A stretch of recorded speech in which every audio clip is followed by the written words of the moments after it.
स्वागत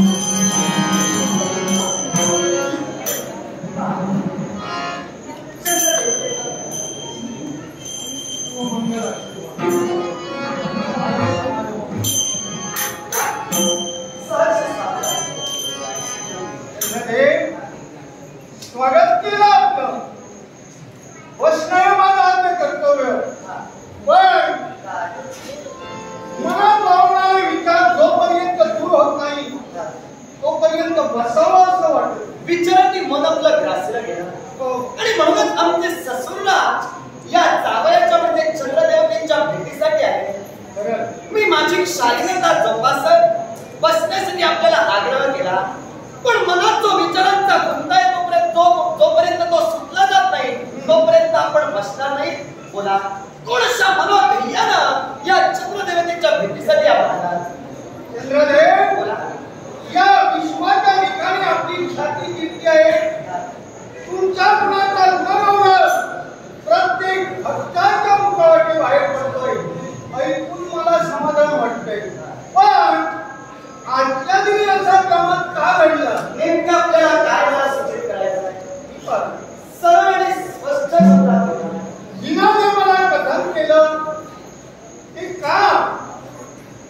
कारण याच्यापूर्वी तुमच्या नवरा बायकोत भांडणं झाली. मी कित्येक वेळाच म्हटलं एकमेकांना ते सांभाळून घ्या, त्याप्रमाणे वागलात. पण आता हा क्रमात का घडतो? याला कारण कृतिकेशी भांडण्यात मला रुची नव्हती, पण प्राप्त परिस्थितीचं अनुकरण करता भांडण शिगेला पोचलं गेलं आणि त्यातूनच माझ्या मुखातून नकळत शापवाणी बाहेर पडली.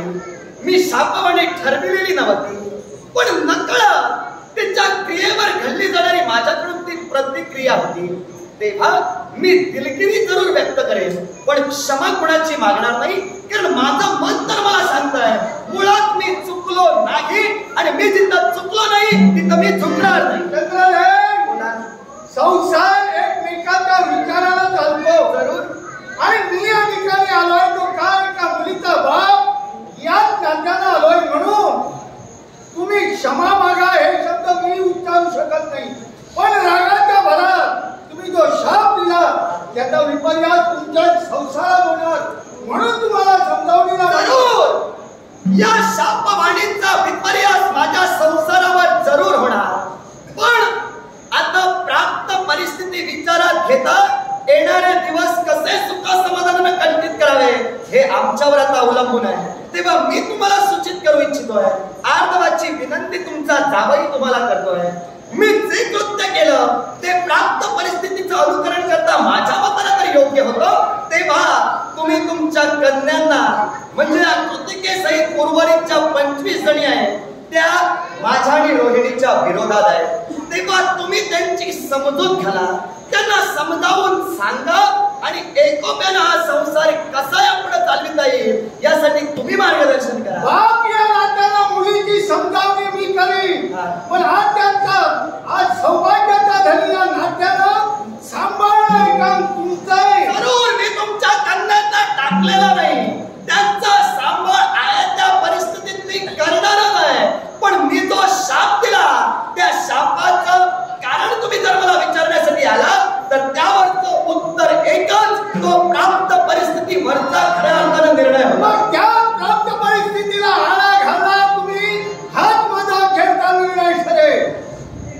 मग तुमचा जर अखेरचा निर्णय ठरलेला असेल तर तुम्ही तुमच्या मताला जे तुमचं पाऊल असेल ते उचलू शकता.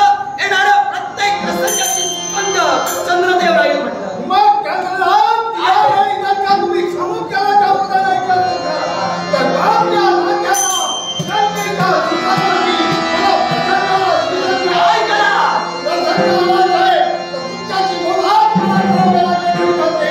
मग प्रसंगी आपला नाता बाजूला ठेवून या कन्यासाठी जर या जावयाशी तुम्ही मैदान निर्माण करून पाहत असाल, मी ठाम तुम्हाला सांगेन माझी अधिक प्रीती ज्या रोहिणीवर आहे त्या रोहिणीकडे मी किती वेळ द्यावा हे माझं मी ठरविणार. तेव्हा अजूनही तुम्हाला सांगतोय तुमच्या कन्यांची तुम्ही समजूत घाला आणि शहाणपणा त्यांना शिकवा.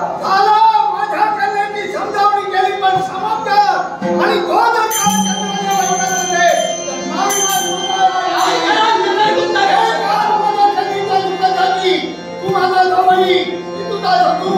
देहाच्या दूर ठेवून एका गावच्या नात्याला खरेदी करून त्याची वैरत्वाला हा